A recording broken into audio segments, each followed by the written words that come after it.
Ugh, what a mistake I've made. Why did I ever marry you? People said you'd make a good wife, that you were refreshingly honest. So I got swept up and married you. Should have never tied the knot with the daughter of a poor farmer like you. My name is Alice, and I am 32 years old. I've been married to my husband Bruno for 3 years, and for the past year, I've been hearing this sort of talk from him every day. We both work at the same company. Bruno joined a year before me. Our company is a general trading business, and lately we've been focusing on the food sector. We introduce and broker new ingredients and food products, department stores, and supermarkets. That's mainly what we do. Bruno and I hit it off at a company party. Maybe it was the drinks, but we were cheered on by those around us and started dating soon after. He was kind, sociable, and always had me laughing. I thought a life married to him would be filled with joy, so we got married after a year of dating. Bruno's parents had already passed away, but my parents are still living and run a small farm in the countryside. I was a child born to my mom at 39 and my dad at 41, after they'd been married for 10 years. So when I got married, my mom was already 68 and my dad was 70.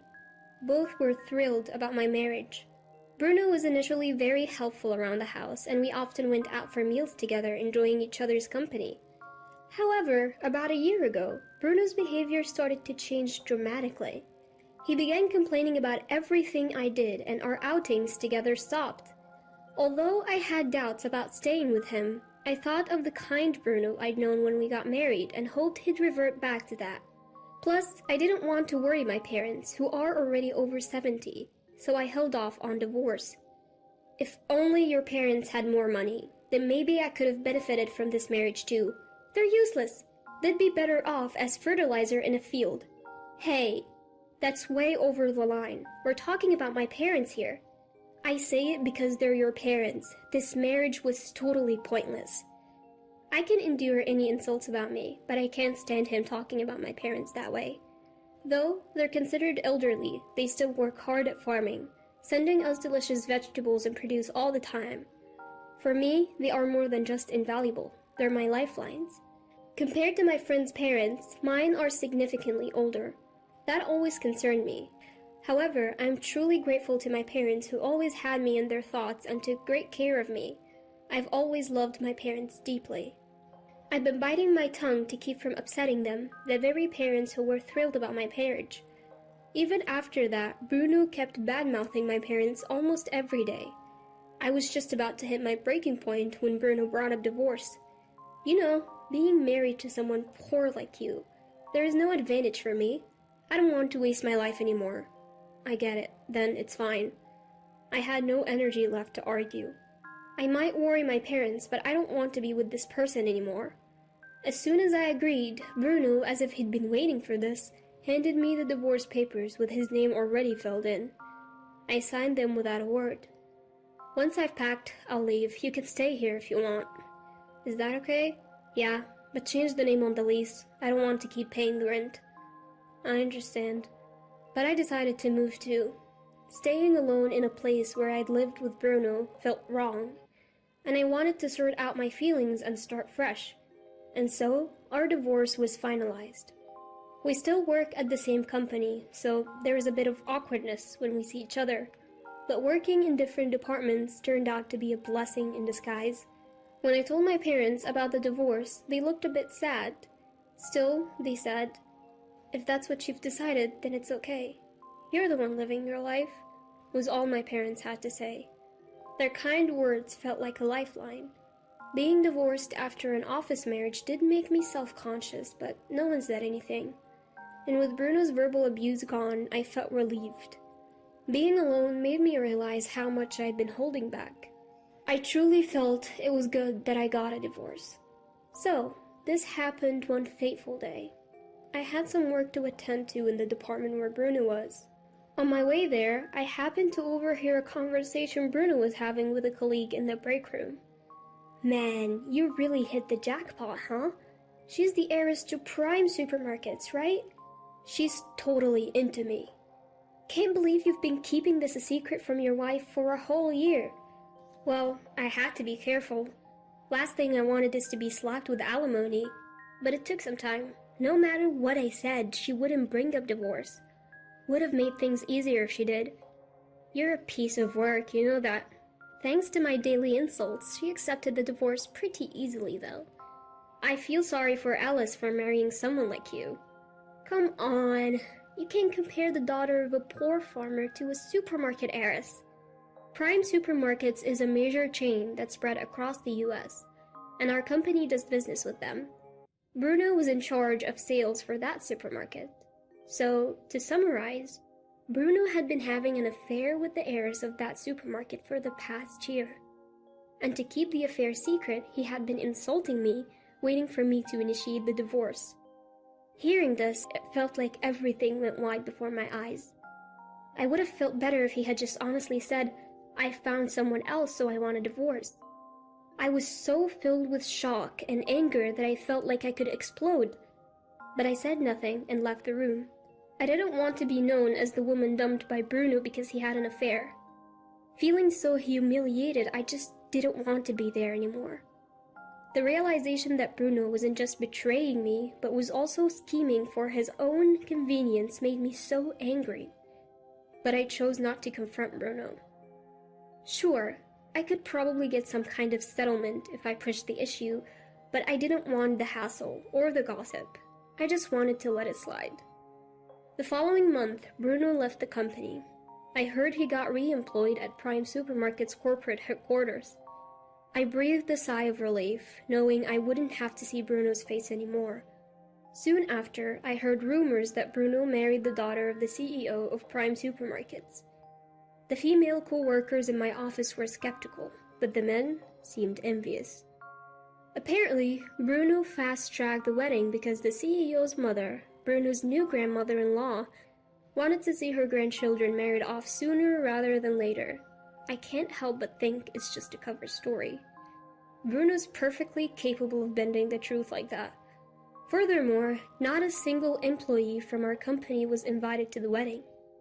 Bruno was hired as a sales manager and seemed to be on a fast track to success, according to the gossip amongst his former colleagues, tinged with jealousy.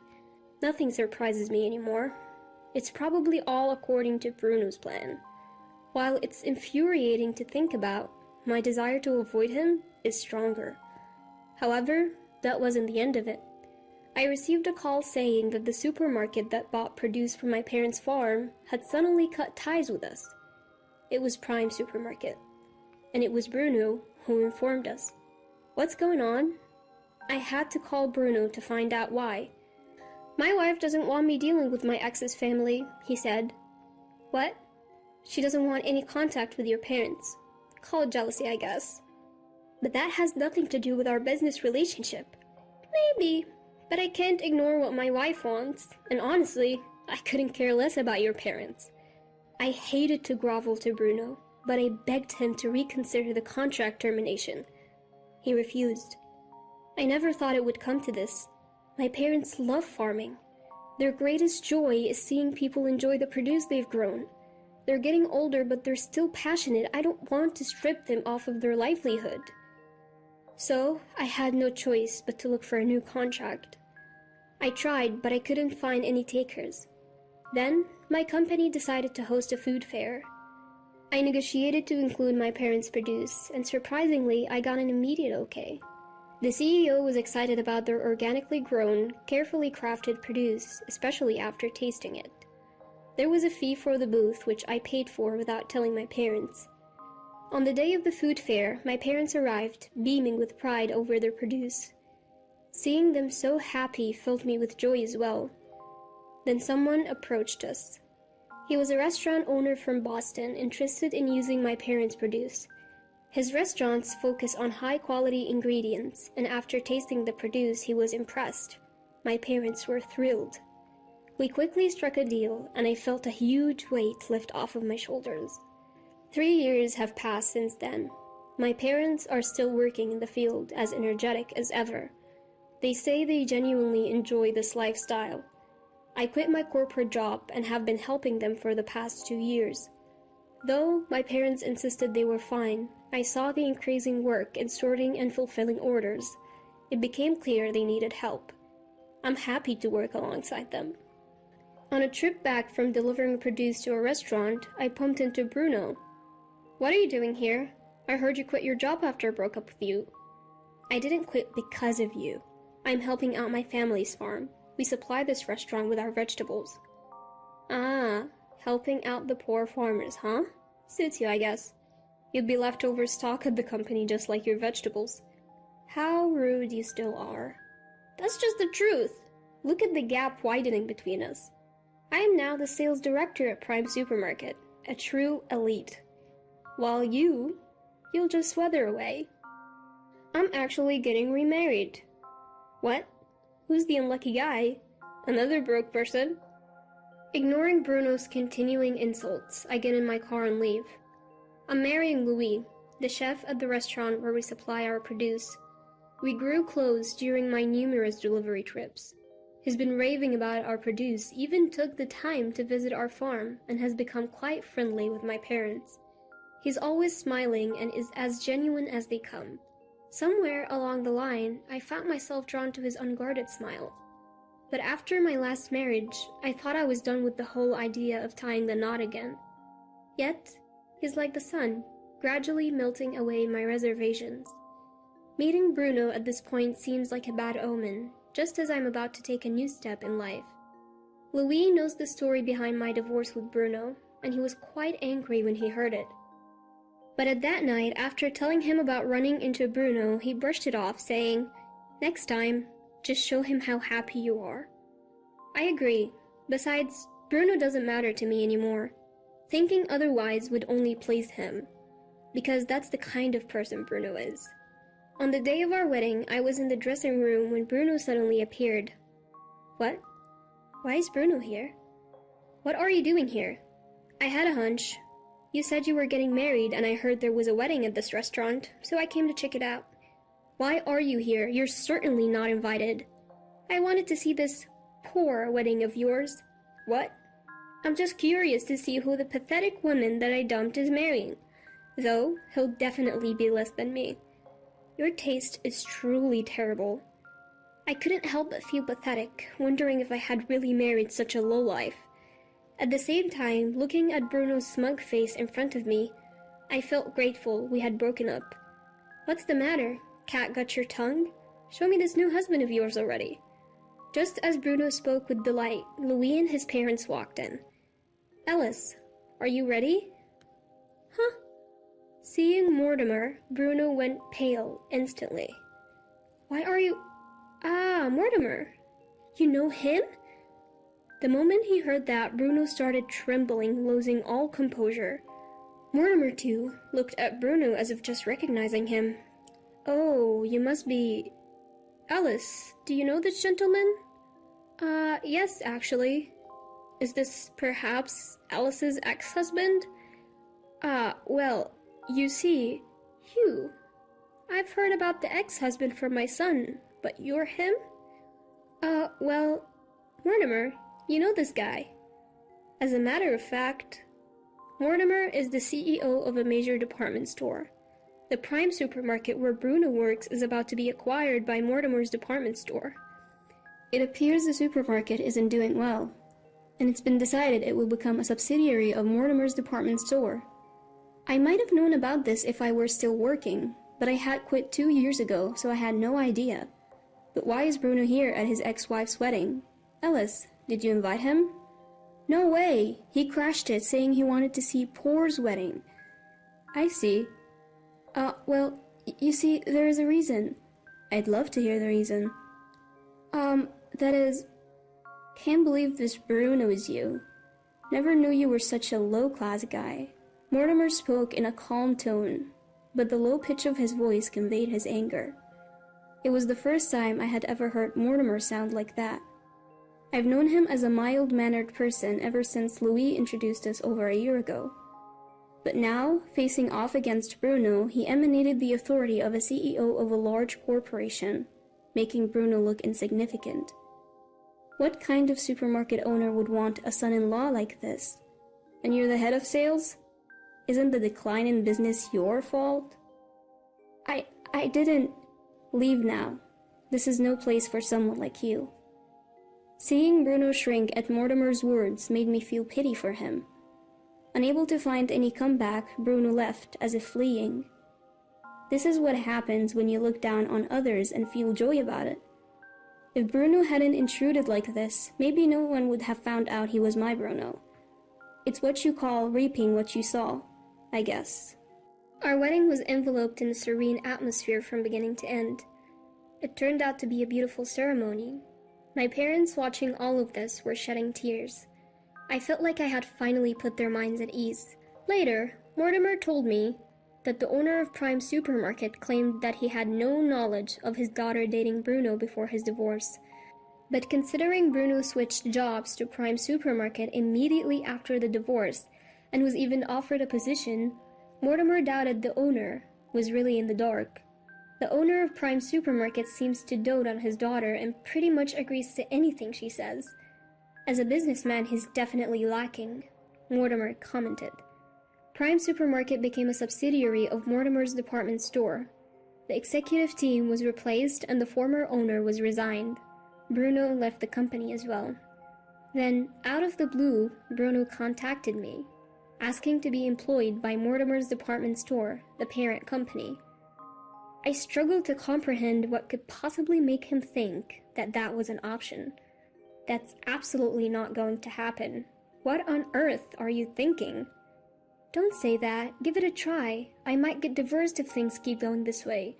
My wife says she doesn't need a husband who doesn't bring in money. That's not my concern. Don't you feel sorry for your ex-husband if he ends up on the streets? Not at all. What a person you are. Fine. Can you lend me some money? What? Just enough to get by for now. My wife is a big spender and it's tough. I couldn't believe what was happening. But when that phone call came, I was actually visiting my in-laws. Mortimer, who was sitting next to me, took the phone and yelled with a fury I'd never seen before. Don't ever contact my pressured daughter-in-law again. Thanks to his final shout, I never received another call from them. Now I help out at my family's home and also work part-time at Louie's restaurant whenever I have some free time. The restaurant owner is a friend of Mortimer's, and they make a lot of accommodations for me, making it an easy place to work. About 6 months after remarrying, a colleague from my old job came to dine at the restaurant, and we briefly talked about Bruno. It seems the former president of Prime Supermarket is drowning in debt and has skipped town.